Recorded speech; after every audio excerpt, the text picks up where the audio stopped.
Assalamualaikum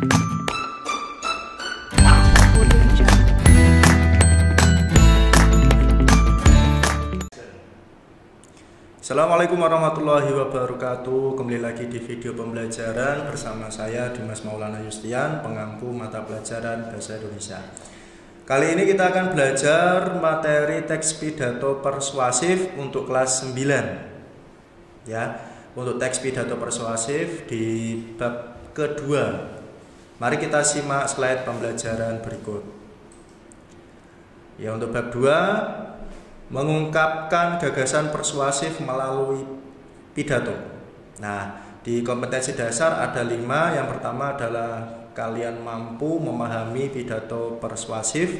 Yang kedua, menemukan informasi dalam pidato persuasif. Yang ketiga, membuat simpulan isi pidato persuasif.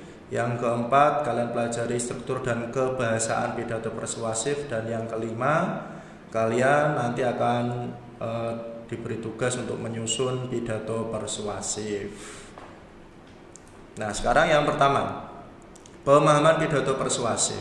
Kemarin kalian sudah melihat tayangan video dari guru lain, tapi ini Pak Dimas akan memberikan materi, mungkin bisa dijadikan referensi tambahan untuk kalian. Untuk pemahaman pidato persuasif, kalian harus paham pengertian pidato persuasif. Yang kedua, nanti kalian bisa memberikan atau menentukan jenis pidato persuasif. Yang keempat, kalian nanti akan diberi referensi tambahan mengenai metode pidato persuasif. Untuk pengertian pidato persuasif, pengertian pidato persuasif adalah pidato yang bertujuan meyakinkan pembaca atau pendengar dengan menyajikan argumen dari sudut pandang si pembicara.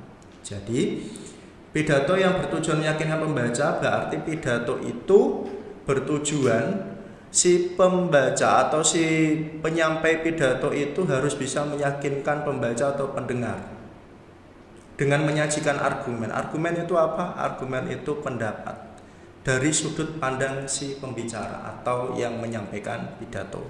Itu pengertiannya. Yang kedua, jenis-jenis pidato. Sebagai referensi tambahan, di sini Pak Dimas akan memberikan beberapa jenis pidato. Yang pertama adalah sambutan, yang kedua pidato pemerintahan, yang ketiga pidato instansi, yang keempat pidato atau ceramah. Nah, coba kita simak pada bagian sambutan. Sambutan merupakan jenis pidato yang dapat disampaikan secara tertulis atau lisan. Sambutan biasanya disampaikan oleh orang-orang tertentu karena memiliki jabatan atau kedudukannya. Kerangka sambutan sebagai berikut. Yang pertama, pembuka, meliputi sapaan, salam, permintaan izin kepada hadirin, ucapan syukur, dan ucapan terima kasih. Yang kedua, kerangka yang kedua meliputi ungkapan perasaan, yaitu perasaannya itu memiliki rasa senang atau hormat, ucapan selamat, dukungan moral terhadap kegiatan atau acara, makna atau hikmah dari kegiatan, dan harapan atau ajakan. Yang terakhir, penutup. Penutup ini meliputi permohonan maaf, ucapan terima kasih, dan salam penutup. Biasanya kalau kalian lihat atau mungkin kalian mengikuti sebuah acara, pasti di situ ada sambutan dari ketua panitia. Kalau misalnya ada kegiatan yang sifatnya di madrasah, biasanya ada sambutan kepala madrasah. Nah, itulah. Jadi sambutan tersebut disampaikan oleh orang-orang tertentu karena memiliki jabatan atau kedudukan. Jadi seperti itu. Lanjut, pidato pemerintahan. Jenis yang kedua ini adalah pidato pemerintahan. Pengertiannya adalah pidato yang berasal dari pemerintahan untuk rakyat. Pidato ini berisi informasi resmi menyangkut kebijakan pemerintah. Bentuknya berupa pengumuman, penjelasan, himbauan, dan pesan pemerintah. Nah, biasanya pidato pemerintahan ini dilakukan dengan berbagai cara. Misalnya yang pertama, pertemuan antara pejabat dengan sebagian wakil rakyat. Yang kedua, pemerintah dengan media massa. Yang ketiga, pemerintah dengan masyarakat atau mungkin secara langsung dengan berhadapan dengan masyarakat. Biasanya kalau kalian lihat televisi itu ada tayangan-tayangan yang sifatnya di situ ada pemerintah yang sedang berpidato menyampaikan informasi kepada masyarakat. Misalnya pidato Pak Jokowi ini sering sekali muncul di televisi. Pidato Pak Jokowi menyampaikan secara langsung kepada media massa, kepada masyarakat. Jadi seperti itu. Yang ketiga, jenis yang ketiga adalah pidato instansi. Pidato instansi bersifat memberikan penerangan, penjelasan, dan pendidikan. Pidato ini dapat disampaikan melalui berbagai media massa. Isi pidato harus jelas, tepat, dan pasti. Contoh dari pidato instansi adalah pidato instansi kesehatan yang memberikan penjelasan tentang penanggulangan masalah demam berdarah. Biasanya di sini ada pihak dari dinas kesehatan atau mungkin puskesmas atau dari rumah sakit. Ini contohnya datang ke sebuah lembaga yang lain atau lembaga pendidikan atau sekolah atau madrasah memberikan penjelasan tentang penanggulangan masalah demam berdarah atau mungkin penanggulangan masalah narkoba. Di situ sering kali. Lanjut, ceramah.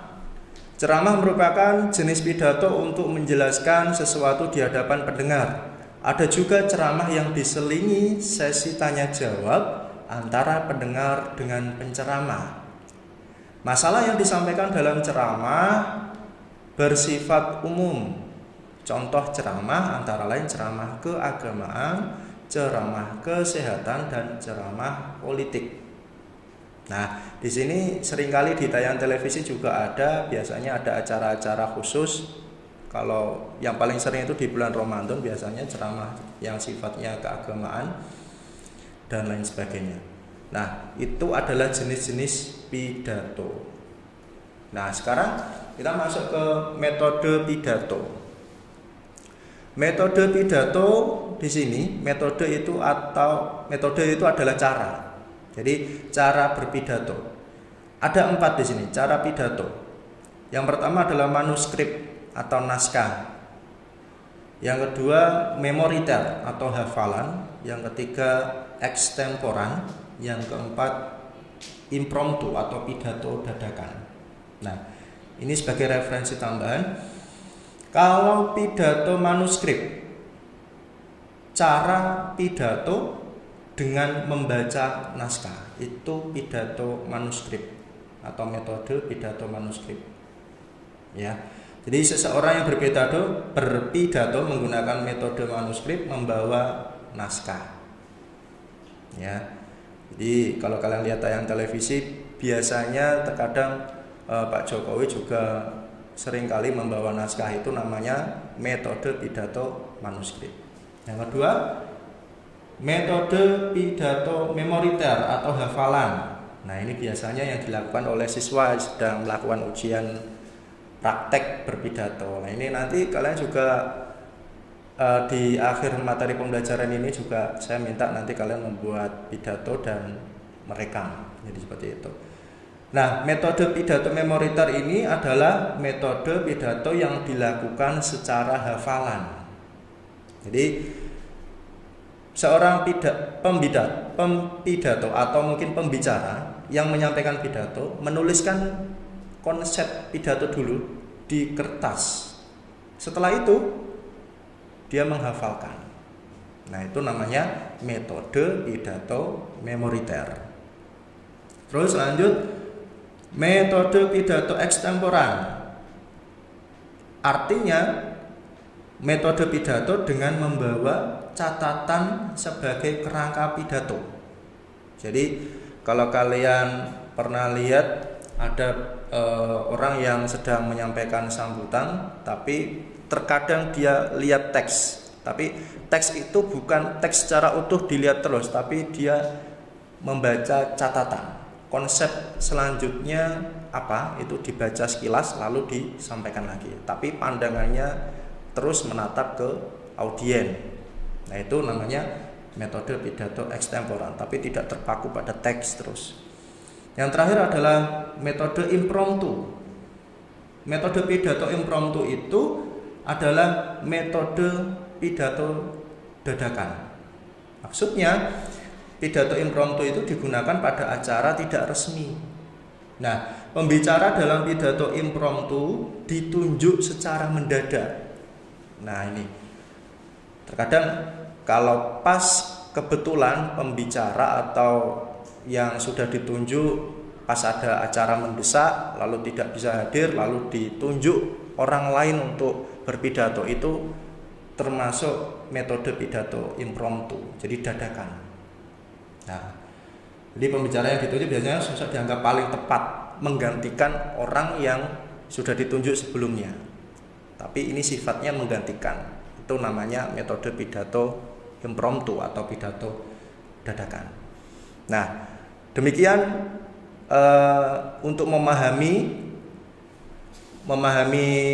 apa itu namanya jenis-jenis pidato, pengertian pidato, dan metode pidato. Semoga bermanfaat. Sekian, terima kasih. Wassalamualaikum warahmatullahi wabarakatuh.